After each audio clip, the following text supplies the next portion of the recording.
Bonjour à toutes et à tous et bienvenue dans cette nouvelle vidéo qui sera une brève introduction à Flow Network Security Next Gen. Alors ici on est clairement en train de parler de segmentation réseau, plutôt de micro-segmentation, et l'objectif in fine de ce type de technologie que je vais détailler juste après, c'est de pouvoir limiter les effets de blast lors d'une attaque dans un réseau, et globalement en gros de segmenter finalement le réseau en plein de petites entités, et de limiter finalement des communications de type j'autorise tout à partir du moment où c'est à l'intérieur de mon réseau. Donc ça s'inscrit dans une approche sécuritaire de type Zero Trust, ça fait pas la totalité de ce que fait une architecture Zero Trust, mais ça permet de répondre à des besoins effectivement sécuritaires au niveau des couches réseau. Allez, on est parti et on regarde ça un petit peu dans le détail. Donc, Flow Network Security Next Gen, si on reprend un peu ce que c'est, donc c'est c'est la dernière génération des solutions de micro-segmentation de Nutanix. On n'est pas en 2025 avec les premières instanciations du service, c'est juste la nouvelle version qui vient d'arriver. Donc l'idée, je l'ai dit juste avant, c'est quoi ? C'est de découper un réseau dans des segments plus petits pour rendre finalement une attaque et on va dire l'escalade d'une attaque par des assaillants dans un système d'information plus compliqué, simplement effectivement en faisant des lots et en limitant les communications entre les lots. Donc la version 5.1, on est ici en date de mai 2025, est la dernière itération de ce qu'on appelle Flow Network Security Next Gen.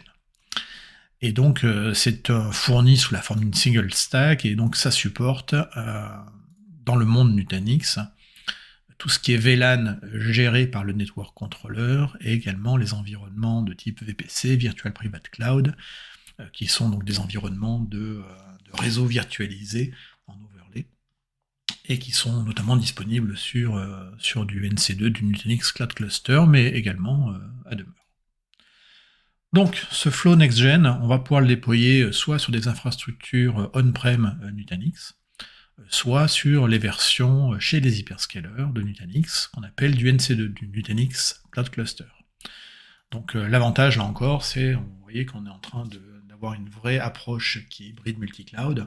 On va pouvoir utiliser cette solution à la fois dans les environnements entre guillemets 100% sous contrôle d'une organisation, les data centers de l'organisation, mais également sur des instanciations Nutanix chez des hyperscalers tels que AWS, Azure, GCP ou même OVH Cloud plus près de chez nous. Donc les scénarios de déploiement de ce Flow Network Security Next Gen, c'est quoi ? Donc soit on est dans un environnement qui est 100% VLAN, donc ça veut dire on peut le faire bien entendu sur du on-prem. Alors quand on dit de VLAN, c'est VLAN contrôlé par le network controller, ça, on va préciser ça tout de suite. Soit on peut également utiliser dans le cadre de NC2 sur AWS, on peut utiliser le Flow Next Gen, le FNS Next Gen, si effectivement on a utilisé et déployé NC2 sur AWS en utilisant ce qu'on appelle l'intégration native AHV, c'est-à-dire que basiquement on considère que les subnets d'un AWS VPC sont des VLAN. Donc on pourrait utiliser le FNS Next Gen sur du NC2 sur AWS en mode AHV native, sous réserve de ne pas utiliser en fait déjà ce qu'on appelle le legacy Flow Network Security, qui est l'ancienne version de cette techno. Donc en gros, si on ne cumule pas les deux FNS, et qu'on n'utilise que le Next Gen sur un environnement tout propre AHV native NC2, pas de problème. Les environnements de type VPC, là du coup on va supporter tous les environnements qui le supportent, donc on-prem, NC2 sur Azure, parce que effectivement de base dans NC2 sur Azure on fait du flow networking et donc on a des VPC, et également sur NC2 sur AWS, sous réserve d'avoir effectivement installé le NC2 sur AWS en mode flow virtual network, et dans ce cas-là effectivement on fait du VPC. Je n'ai pas ici intégré le NC2 on Google, on GCP, simplement parce qu'à la date de la vidéo, il vient juste d'être annoncé. Dans tous les cas, il va utiliser par défaut du Flow Virtual Network, donc il apparaîtra dans cette liste ici, au même titre que les autres. Et puis après, on peut avoir également géré des environnements mixtes, c'est-à-dire avec des VLAN managés par le network controller, ou avec des VPC. Donc là encore, la seule condition, ce sera que ces environnements managés VLAN ou VPC soient gérés par le même prisme central. Donc ça, c'est les scénarios d'usage où on peut déployer effectivement le Flow Network Security Next-Gen. Alors l'installation, elle nécessite forcément des prérequis. Et donc pour cette version 5.1, alors le premier point important, c'est d'être sûr déjà qu'on a les bonnes licences pour faire du Flow Network Security. Donc les SKU, donc il y en a deux, effectivement, il y a deux options possibles. Soit vous êtes sur du NCI Pro, donc Nutanix Cloud Infrastructure Pro, plus le add-on Security, et là ça va vous apporter effectivement ces fonctionnalités de microsegmentation. Soit vous avez l'édition NCI Ultimate, auquel cas vous avez toutes les fonctionnalités, notamment sur la partie sécurité. Donc, je vous rappelle que sur la page Nutanix Cloud Platform Software Option, on retrouve l'ensemble des éditions, et on a également le détail de ce qui est supporté et pas supporté. Et si on descend un peu plus bas, je vais scroller rapidement, et qu'on arrive sur la partie Networking, voilà, ici, Networking and Network Security, on voit bien que la partie micro-segmentation, ce qui nous concerne ici, le Flow Network Security, nécessite la Pro et l'add-on, ou nécessite d'avoir la version, la SKU Ultimate. Ensuite, pour avoir cette dernière génération de Flow Network Security, il vous faut là aussi les dernières générations de AOS, donc AOS 7 ou ultérieur, la HV associée derrière, donc le 10 ou ultérieur, et le prisme central en version 20.24.3 ou ultérieur. Il vous faudra également le Network Controller 3 ou plus. Je rappelle que le Network Controller, finalement, c'est ce qui permet de faire le Software Defined Networking. Et donc ce Network Controller, effectivement, va déployer différents composants, mais on en a besoin. Donc c'est pour ça qu'on parlait tout à l'heure de Manage VLAN. Ce sont des VLAN qui sont managés, effectivement, par ce Network Controller, et c'est lui qui va driver la virtualisation de réseau, notamment, et la partie sécurité. Donc ce Network Controller V3, c'est un composant de prisme central, c'est lui qui va effectivement gérer les configurations et le management, et c'est lui qui va permettre du coup d'avoir des VLAN dits managés au sens managé par un Network Controller, et des Virtual Private Cloud. Du coup, dans les prérequis, quand on a le Network Controller, il faut venir également activer la partie Advanced Networking, et puis il nous faut, alors ça c'est de la pure communication réseau, mais autoriser les hôtes AHV à communiquer avec prisme central sur le port ici.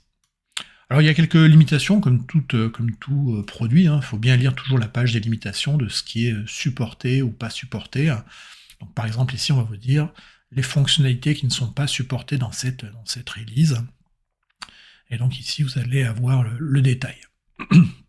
Donc par exemple si vous voulez faire du live migration avec le connectivity tracking, ça ne marche pas. Si vous voulez faire des VDI policy sur un scope VPC, ça ne marche pas. On en parlait tout à l'heure. Donc, il y a quelques limitations, il faut juste les lire avant pour être sûr que vous rentrez dans le scénario qui vous convient. Une fois qu'on a installé le bundle Flow Network Security Next-Gen, il va falloir activer la microsegmentation. De base, elle ne l'est pas. Ça, on vous le précise bien dans la documentation. La microsegmentation est désactivée par défaut. Donc avant de pouvoir utiliser la fonctionnalité, même si la fonctionnalité est installée, il faut l'activer. L'activation se fera simplement en allant dans les interfaces de prisme central, dans la partie Settings. Et donc dans la partie Settings, vous allez aller sur la partie microsegmentation, et là vous aurez simplement à cocher cette case Enable Microsegmentation, et ensuite de sauvegarder. Et ce sera tout. Voilà. Ça va prendre 2 Go de RAM sur chaque VM prisme central pour ce process. C'est pas énorme, il faut juste le savoir. Une fois qu'on a activé tout ça, il va falloir du coup paramétrer l'ensemble et comprendre un peu les concepts et les terminologies qu'on va utiliser derrière. Alors il y a pas mal de choses à retenir. Première chose, c'est que quand on va parler de Flow Network Security, on va utiliser un modèle de sécurité qui donc va permettre quoi ? Va permettre simplement de définir un ensemble de policies, de stratégies, qui vont permettre de spécifier et de forcer, on va dire, un état désiré. Alors, pour être plus précis, donc, ce Security Policy Model, il va contenir une ou plusieurs stratégies de sécurité, donc des Security Policies. Et donc, ces security policies, en fait, elles vont être typées. Il y en a plusieurs types. Donc on va parler d'application policy, d'isolation policy ou de quarantine policy. Alors je vous ai pas cité ici le VDI policy. Le VDI policy est un type en fait d'application policy, je l'ai juste séparé ici dans l'usage. Donc retenez ça, application policy, soit de type générique, soit de type VDI, isolation policy, quarantine policy. Maintenant on va un petit peu faire le drill down et aller voir à quoi correspondent finalement ces différentes stratégies. Donc, l'application policy, elle a pour objectif, en fait, de sécuriser une application en spécifiant, finalement, quels sont les trafics qui sont autorisés, donc, quels sont les trafics sources, donc, les communications entrantes et les communications sortantes de cette application. Le scope, en fait, donc c'est quelle est l'étendue, finalement, sur laquelle on applique cette stratégie.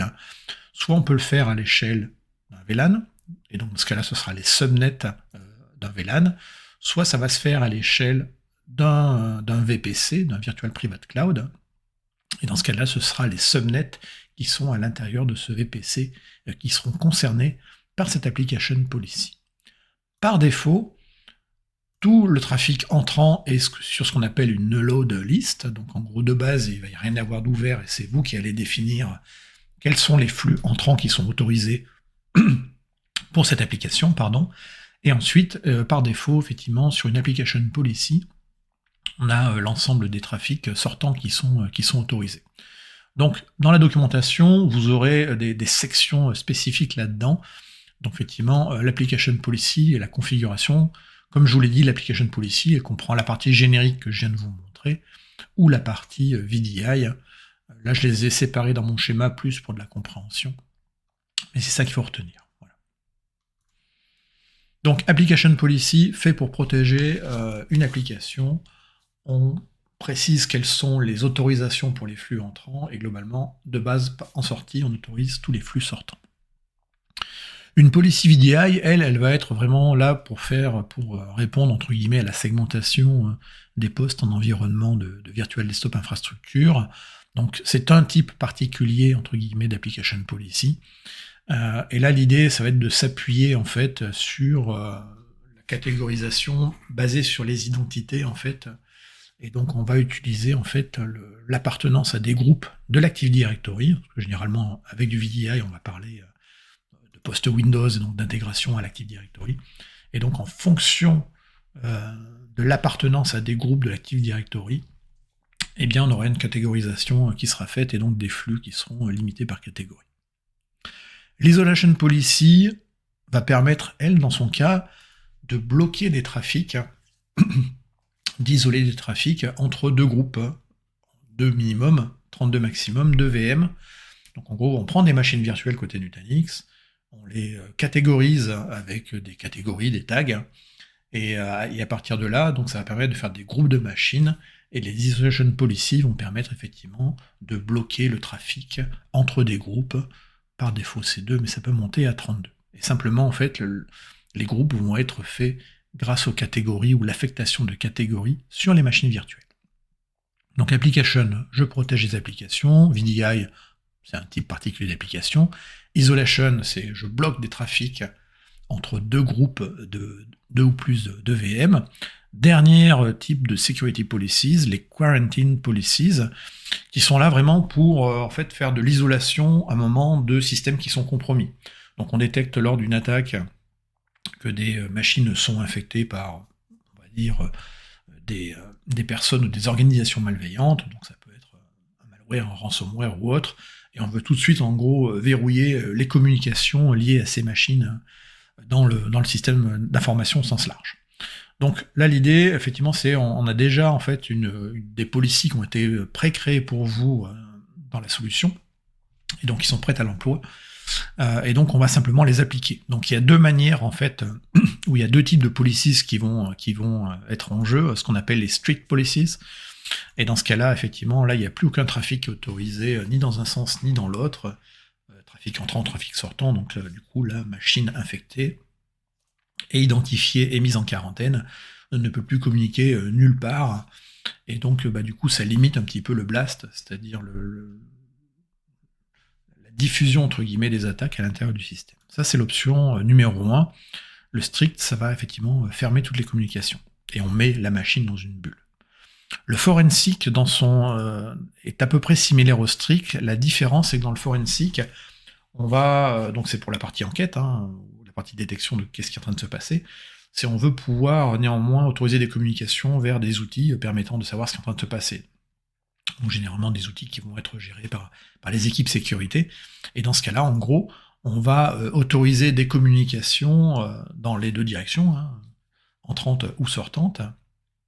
Et là, ce sera basé par rapport à une liste autorisée qui comprendra probablement la liste des outils de forensic qui sont utilisés, et c'est tout. Donc là encore, ça veut dire que on essaie de comprendre comment se comporte la machine, mais on la laisse pas parler à tout le monde, on la laisse juste parler en fait aux outils de sécurité qui permettent de comprendre en gros ce que cette machine est en train d'essayer de faire sur le système d'information qui est en cours de compromission. Donc voilà, retenez finalement, donc on va parler de stratégies dans Flow Network Security applicative, de stratégies d'isolation ou de stratégies de mise en quarantaine. Alors ces stratégies, donc il y en a qui sont pré-créées par défaut, typiquement tout ce qui est quarantine policies, elles sont déjà pré-créées par défaut, mais vous allez, pour la partie application ou isolation, créer vos propres stratégies, vos propres policies. Donc pour cela, une fois qu'on va, entre guillemets, créer une policies, lors de son activation de sa sauvegarde, il y aura 3 modes en fait d'utilisation. Le save mode, c'est globalement un mode draft, c'est un mode brouillon, c'est-à-dire que vous avez créé votre stratégie, pour l'instant vous ne l'appliquez pas encore, vous n'êtes pas encore sûr de tous les paramètres, donc vous l'avez écrite, mais pour l'instant elle ne fait rien d'autre qu'être présente dans le système, mais elle n'est pas réellement utilisée.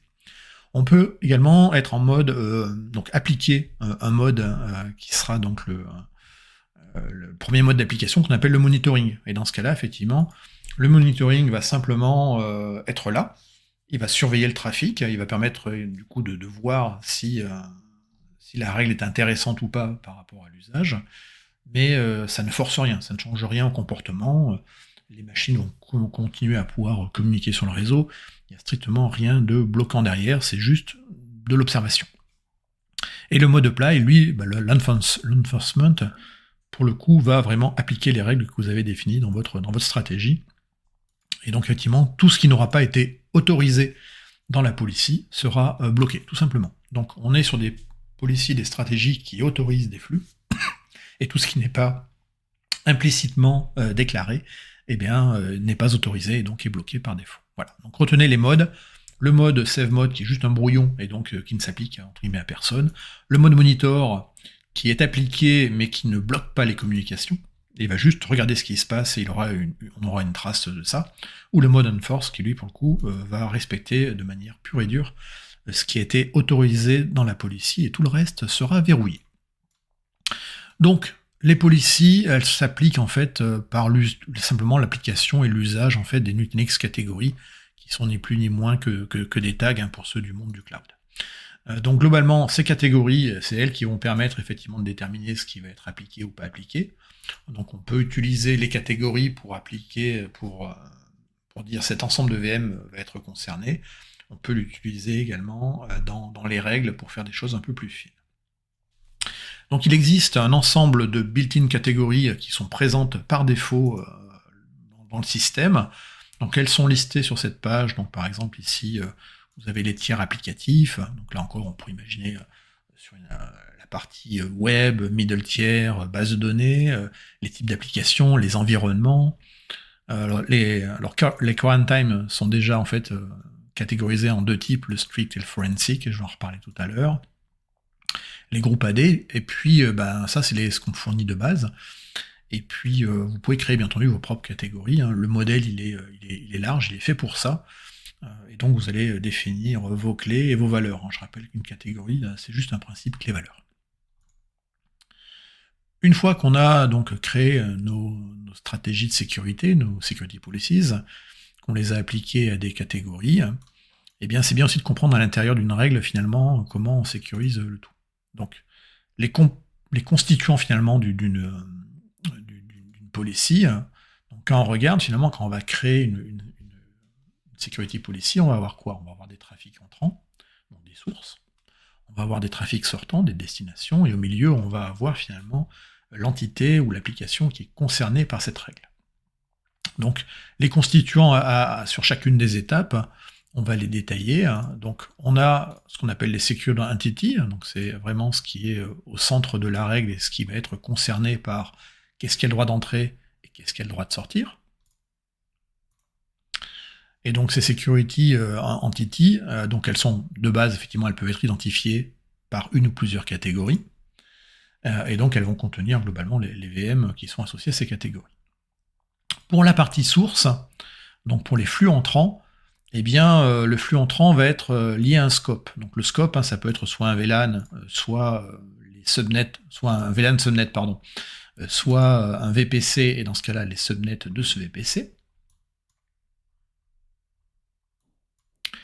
Et donc, pour ces sources entrantes, les options qui sont disponibles, on va pouvoir jouer sur les catégories, on va pouvoir jouer sur des adresses, des subnets, ou tout simplement dire tout, voilà, tous les flux entrants. Pour les destinations, c'est-à-dire les flux sortants, les outbound, eh bien, dans ce cas-là, là, on est un peu plus riche, on va pouvoir là encore utiliser les subnets, les catégories, des adresses, des services, et je vais vous détailler après ce que sont les services, des règles des règles de nom, des ports UDP ou des protocoles UDP ou TCP, des protocoles ICMP, ou là simplement encore une liste de VM derrière. Donc les objets qu'on va avoir, effectivement, on peut donner des subnets avec les CIDR et leurs IP complètes. On a également la notion, effectivement, d'adresse. Donc les adresses, ça va être des groupes, en fait.